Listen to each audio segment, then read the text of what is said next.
friends, you are in for such a treat today on the GoodHard Story podcast. My amazing friend, the absolutely phenomenal Jess Connolly is with us. Hi, Jess. Thank you for being here. Hi, you are one of my favorite friends in the whole world. I'm so grateful for Oh, you. I'm so grateful for you, Jess. For you listeners, I'm sure you know, but I'm going to tell you anyway. Jess is an author, a pastor, a speaker, and personal cheerleader for thousands of women around the world who want to wake up into the abundant life he has for them. I call her my guru because if she says it, I will do it. I Jess and love you. her, thank you. Jess and her husband Nick are raising 4 amazing kids in Charleston, South Carolina, where they pastor and founded Bright City Church. Guys, she is changing hearts and renewing minds when it comes to how we feel about our bodies, our inadequacies, and our capacities through her podcast and her 11 books.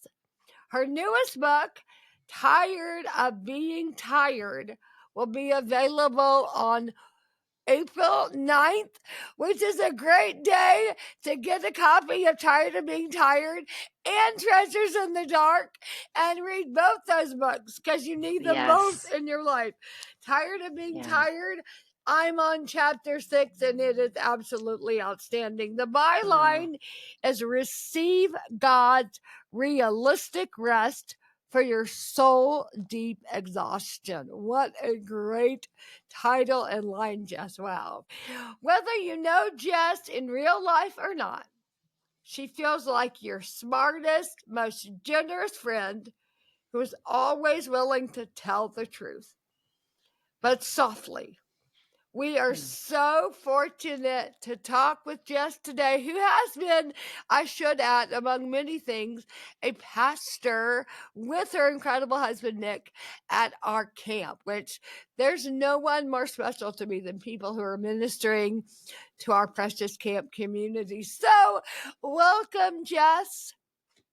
Oh, thank you so much for having me. And I could not be happier to share a book birthday with you. I'm so I'm pumped for Treasures in the Dark. I cannot wait. Oh, you are so cool. I know I feel cool. Releasing a book from Jess Connolly is it's very exciting. Listen, question. You are one of the most clearly high capacity and productive people I know. You're a wife, a mom of 4, a pastor, an author, a podcast host, a speaker. You get it. I just talked about all the things you are. And you run a whole separate organization I didn't even talk about called Go Tell Gals, which is also absolutely incredible. So, I mean, whoa. You are also one of the most present, at peace people I Mm. know. You're so at home in your skin. It's so inspiring to me, Jess. It Mm. just honestly doesn't make a lot of sense to me. You're just quite amazing.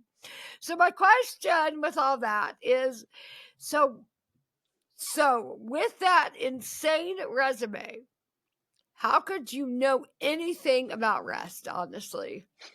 Tell us when you became tell us when you yourself became tired of being tired. Yeah. Well, first of all, I could say the same about you. And I think one thing that's helpful, I think one thing that I see you live out, that I see everyone at Hope Heals live out, is acknowledge the capacity that we have, acknowledge the containers we have, and call them good no matter what. Call them Mm. good no matter how high functioning they seem. Call them Mm. good no matter how much they can stretch into and live into. And so I will say, I think there are a lot of people that look at my life and would call it high capacity or would call it busy or would call it full. But on the inside of it, I will tell you, I have a great team. I have a lot of help. Right. I actually feel allergic to being busy. I feel I don't love having an overstretched schedule. And in a lot of ways, there are parts of me that I feel like maybe I got to the point of writing Tired of Being Tired because I'm lower capacity in some areas and I couldn't function like this anymore. I would say like emotionally, I feel pretty low capacity. I can't have a ton of friends. I can't text all day. There are parts of my life that I feel like, oh, I don't know how other people do this or do X, Y, and Z, and I don't have the capacity for that. But all that being said, I don't know if you're like this, Katherine, but I've read every rest book I could get my hands on for the last decade. Yeah. And just living in our world, just doing what we do, just leading and mothering and working, Right. just being a person who has a life, I have thought I need rest. And one thing that I noticed about all the rest books I read is that I would feel some kind of immediate shame about how full my life was, and that it wasn't quiet all the time and it wasn't hush, but that it is loud and that my kids are wild and that our church is growing. And Right. I don't know, I would feel some shame about like, wow, my life is so full. What's wrong with me? What's my problem? And then through really truly my own breakdown where I hit my own limits, not just physically, but spiritually and emotionally and mentally, Yeah. it was kind of through hitting those limits and starting to break down that I said, hold on one second. Jesus says in Matthew 11, come to me, all who are weary and burdened. What does that look like for somebody like me who can't just quit my job, who can't take a 3-month sabbatical and just stop showing up, who Right. can't stop loving my kids, who can't stop leading my church? What does this mean realistically for those of us who do not have a quiet and hushed life? And that's Right. how Tired of Being Yeah. Tired came to be. Yeah. I love that. I think I used to feel a lot of shame. Like, wait, like one of my very best friends in the whole world, Brooke, is like the most sweet, like gentle and quiet spirit. And Mm-hmm. I recognize the Lord kind of brought me to a place to realize you can still have a gentle and quiet spirit, but be a loud and exuberant Yes. personality. That's not the same Yeah. thing. So I think we kind of Yeah. frequently have to sort of redefine how we buy into what categories look like in our lives. Um, Yeah. Question based on that. And I will say, hustle feels like a virtue. Like going Mm. fast, getting a lot done seems to me to be the highest goal. Like that's especially as Mm. Christian women, we got to be productive. We got to get stuff Mm. done. And probably similar to me, you are high capacity, achiever. Where do you think this worship of busyness comes from? Because it's definitely not from Jesus, for sure. Yeah. But it seems to be common struggle among people who do really love Jesus. Yeah. Yeah. I mean, I think the first thing to know is like, we didn't start this fight. We didn't begin this campaign. And I hope that immediately feels like rest for women or men who are wondering, why am I so tired? We were born into this. And so in secular culture, there's this love of productivity and movement and fruit and growth. And in in what I can only assume is the work of the enemy, we have co-opted a lot of that in Christian culture. And Mm. we've kind of commingled this idea of God's favor and God's blessing with worldly fruit and movement. And Mm. so I think all of us have to kind of dismantle that belief. And I think we can spend time asking, like, where did it come from and who said this? But what we know to be true is that from a really young age, women and men are praised for pushing past their limits. We're praised for showing up when we're tired. We're praised and called, stoic and strong when we don't show emotion. We're praised when we can multitask and handle more than is really feasible for our brains. And we're really praised, especially in the church, for doing something that I believe leads to a lot of spiritual fatigue, and that is trying to be Jesus to people.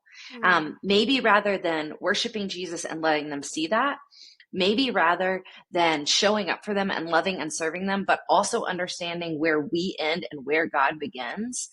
But we kind of insert ourselves in this way of saying, like, I'll be Jesus for you. I'll show up for you in this way. And I do believe for a lot of us that leads to spiritual fatigue. So whoever started it, I believe it's the enemy. Unfortunately, I do think the church has kind of co-opted this love and glorification of hustle and busy because we see worldly fruit and we call that God's favor. What has your own fatigue taught you about yourself and about God? And how have you found any freedom in being totally exhausted? Well, I think the biggest thing that really slowing down and paying attention and saying, like, what do I believe about my fatigue? And what do I believe about rest? And what do I believe God is saying about those things? I would say the biggest thing that it's taught me about me and about God is that feeling tired in my body, in my spirit, in my mind, and in my emotions is not a sign that I'm weak. It's a sign that I'm human. It's a sign that I'm a child of God. It's not even necessarily a sign that I'm doing something wrong or I need to change something. But to be alive in the year of our Lord 2024, we are going to experience fatigue, living under the effects of a fallen world, living in the environment we live in physically and scientifically, but also spiritually and emotionally.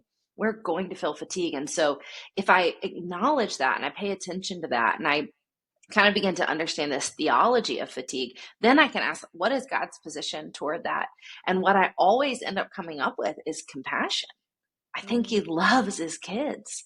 And I think in his compassion, he gave us principles and rhythms and guidelines that actually could help us revisit how we move and how we love and how we serve and how we work. And so I would say that's what it's taught me the most about God. If I'm answering how I've experienced the most freedom in my own exhaustion, it's in two different ways.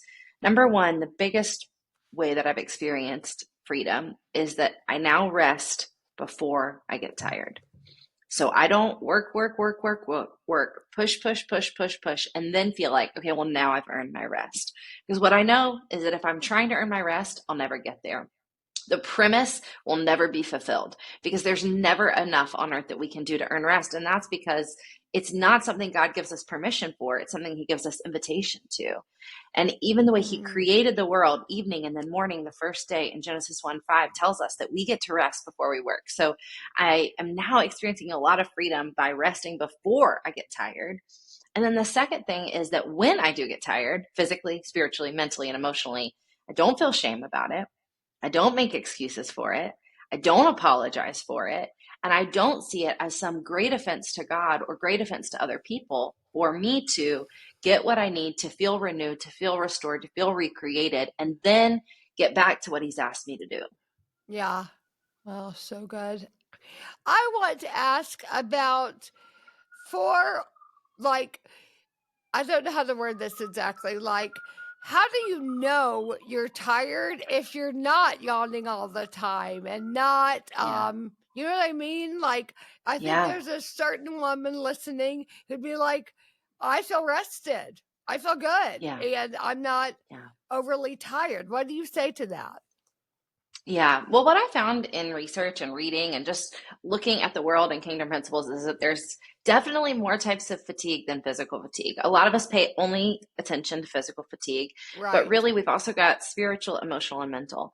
So I would say, looking at spiritual fatigue, do you feel responsible for everybody else? Do you feel like all of your rhythms that you do with God are things that you have to do or that you should do, or even that you're doing them to try to get closer to God? Do you find yourself maybe, again, putting yourself in between other people and God consistently and over again to the point where that you feel exhausted and just kind of at the end of your rope? I'd say emotionally, what I would encourage people to look for is two different ends of this pendulum swing. One would be not being able to control their emotions. So this is what I call tired tears, when women just start crying and they say, like, I don't know why I'm crying. I don't know why I'm crying. And I'm like, well, it's because you're exhausted and you have unprocessed emotions. That's why. But the other end of that pendulum is not being able to access emotion at all, not feeling joy, not feeling peace, not feeling excitement, not even letting yourself feel grief or disappointment or frustration, not letting yourselves, or not even like being at a place where we're so exhausted we can't even access those anymore. And then I would say mental fatigue shows up by not feeling present, by feeling distracted, by feeling like you have brain fog, by feeling like you can't access passion about something that you care about. Yeah. All of those are good signs that we're actually tired in some other ways too. I think that's so important. And I think it's important to identify what tired you are. I love that in your book. Like I said, I'm only on chapter 7 and it's amazing, Jess. But I wanted to mention that the tips for spiritual low power mode are so awesome at the end of your chapters. I love it. So And I grateful. love that what's asked of us is not to do something big. It's not to, Yeah. begin a Bible study and talk about this. It's a lot of times something to think and something to just marinate on throughout your days. And I was particularly struck at the end of chapter 6 on page 90 how some of the tips that you give are things that I love, love, love, including to begin a gratitude practice. Ooh, I'm a big fan of that. Actually, it says to fight striving about your season. That's glorious. Number 2, practice saying you're sorry and don't let guilt steal your humility. Wow, that is so powerful. Just I'm really trying to teach my children that. Like, do you see how that adult doesn't ever apologize? That's not how we want to live. We want to Right. apologize. I love that. And Politics also, gives us a lot of good examples of that. So it's nice. We can just uh, watching the news with our family. We can show watching the them. news and bringing it closer to home. Do you notice how that relative never apologizes? Woo, That's a problem. woo, Yeah, they woo. need to. They need some humility. Yeah. And lastly, to confess to others, to fight shame. That's just so good. I want you to know I've been doing a lot of talk therapy for several years now. There's been so much power in just that practice of confessing and confronting the thing to fight back the shame of it. We're afraid of being afraid, and so we don't. And that's all part of not truly being able to rest, I would think. And that is such a, I don't know, such a glorious call to not make another special list and add another curriculum, but instead just to live differently. And I love that beautiful reframing, Jess. Your life and ministry is all about leading people to abundance, which I love so much. And your recent deep dive into rest is just a continuation of that true pursuit of abundance in Christ. Honestly, 20 years ago, if you would have asked me what abundance looked like, I probably would have linked abundance to financial stability and really good health and some amount of control over my own life, honestly. And yeah, none of these are bad things to wish for. I mean, none of that is bad. However, I don't think they are necessarily markers of an abundant life, which is ultimately your call. So my question is, as you've become kind of an expert in cultivating true abundant life, have you had your definitions of abundance change? Yeah, absolutely. I mean, I think again, going back to this idea that like we really need to dismantle what our culture glorifies. I think as believers, as kingdom-minded people who live in this upside down world of the now and not yet, um, I think if we're not continually paying attention and saying like, what have I begun to receive and believe the world is telling me about what abundance means? I love how Tim Keller used to use the phrase decatechize, that the world is catechizing us just as the church is catechizing us. And the world is saying, this is what abundance looks like. This is what a good life looks like. And we have to decatechize and say, like, hold on, the world says this, but the kingdom says this. And so, yeah, my perception on what abundance looks like has completely changed. And I would say I think that one thing that has helped me grow is continually holding up to God and saying, okay, what now needs to come off? Right. What now Yeah. needs to come off? But now I see it a lot less as worldly excess, and I see it a lot more as walking the fruit of the Spirit, Yeah. having a pace in my life that enables me to be loved by God and to love other people genuinely, not just act like I'm being loving, but genuinely love them. I would say abundance for me looks like being able to walk at a pace or move at a pace where I can really live into the idea that peace is my birthright, and I can access peace that passes understanding, knowing that peace actually also isn't like a quiet and hushed life with no burdens on it, Right. but it's one where I'm Yeah. exposed to my own burdens and other people's burdens, and I can experience peace that passes understanding because it's supernatural. Right. Yeah, I would say all of those have really shifted the way I see abundance, but I'm kind of constantly having to break ties with this idea Of course. that it's the good life, right? That it's Right. the tidy life that the world offers. Yeah. Right. Oh gosh, you are speaking my language. There is Well, I've so learned it much. also Oh, from you. I've learned it from you and from Hope Heals. And I mean, I know it's your language because you live it out.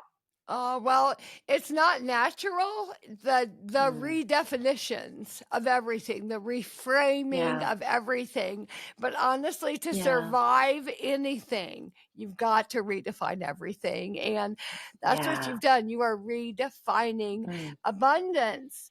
I'm currently mm, trying to redefine things that are overwhelming in my life, like we're opening a yeah. coffee shop, releasing a book, just April and May with the kids. It's all a lot. It's a big Yeah. season. And I'm Yeah. reframing overwhelm as abundance itself, as this is all gifts Mm, from the Lord. And I don't have to be so yeah. tethered to the outcomes. I just get to enjoy Ooh, it and praise so the good. Lord for it all. And just with gratitude respond. And I love that Yeah. so much, Jess. And I see you doing Mm, that so beautifully in so many different arenas of your life. For thank me, you, friend. the whole concept of a good life has been rocked to the core. And how could Psalm Mm, 84:11 be true? That no good thing does God withhold. How possibly? And I think mhm, this is all part of that. It's what is mhm. the good life. And I'm glad I'm teaching you because you're teaching me, which I guess is how it's supposed to be. So let me Yeah. ask you one final question that kind of ties in to that thought. Here on the Good Hard Story podcast, Jess, we like to ask our guests what is good in your story, what is hard Mm. in your story, and how do you live in the tension of both of those in your good hard story? I love that question. I love how you're inviting us all to think about it. I would say what probably very similar to you right now in this season. What is good, great, beautiful about my life is that it is filled with a lot of ministry. There are a lot of people to love. There are a lot of people to lead. I have no shortage of, I don't know, for lack of a better word, like content to be motivated by the good of others. Oh, yeah, I, you I have a do. lot of hurting people in my midst, as I know you do. And I love that. And I feel like it's such an honor and a privilege to get to be an ambassador of Christ. I would say what's hard in my story is that all of that leadership looks like a broken heart a lot of days. Right, And yeah. all of that leadership looks like a tired body and an overwhelmed mind. And I'm blessed to find that Jesus is kind to me and he's my friend in that hard, that he doesn't just ask me or invite me to do hard things without walking with me. Mm. But yeah, I think any kind of leadership and any kind of growth and any kind of abundance also usually comes with a weighty burden and a broken heart. Oh, wow. I think that's so good. And when you can recognize that as you are doing, it changes everything. That Yeah. I can allow my circumstances to break my heart, but I'm not going to Yeah. stay broken with a broken heart. I'm going Mm-hmm. to live from that Yeah. place. And I will Yeah. never forget it, Jess, when you led the Breaking Free from Body Shame panel at Hope Hills Camp. And it was like the highest attended panel of all time, you should know. I mean, insane. Volunteers, Mm. campers, everybody's at the door for your message. You said, Mm. like, let's start treating our own body like our friend. Like, Mm. and something about to that community in particular, Yeah. where so many of us have outwardly broken bodies, was such Yeah. a beautiful reframing. And honestly, I see that as what you are doing in every area of your life, is teaching Mm. us how to reframe and redefine how we see so many of the hardest parts of our stories. So I am Mm. a huge fan of your GoodHard story that you are living so well. I'm so grateful for you. I'm so grateful to get to be your friend and also to get to be your student and learn from you as you live this out. Oh, please. Likewise, likewise. And a book birthday is truly a celebration when it's with you, my friend. So Mm-hmm. I'm sure we'll be in touch in the near future after I finish this amazing book. Hey, just tell us where to get the book, keep up with you, all the things before we end. Yeah, Tired of Being Tired is available at all the places, Amazon and Barnes and Noble and Target. And I'm Jess A. Connolly on Instagram, and my website is jessconnolly.com. Awesome. And you should get coaching through the Go Tell Gals, and Jess Connolly will be your coach. I mean, really It's true. amazing. It's Come true. on. Well, thank you for being with us, Jess. This is just a Mm, gift, and I can't wait to finish this glorious book and to just continue to keep up with your amazing thinking, as you truly are an ambassador of Christ. It's mhm. glorious. Thank you, Thank friend. Love you so much.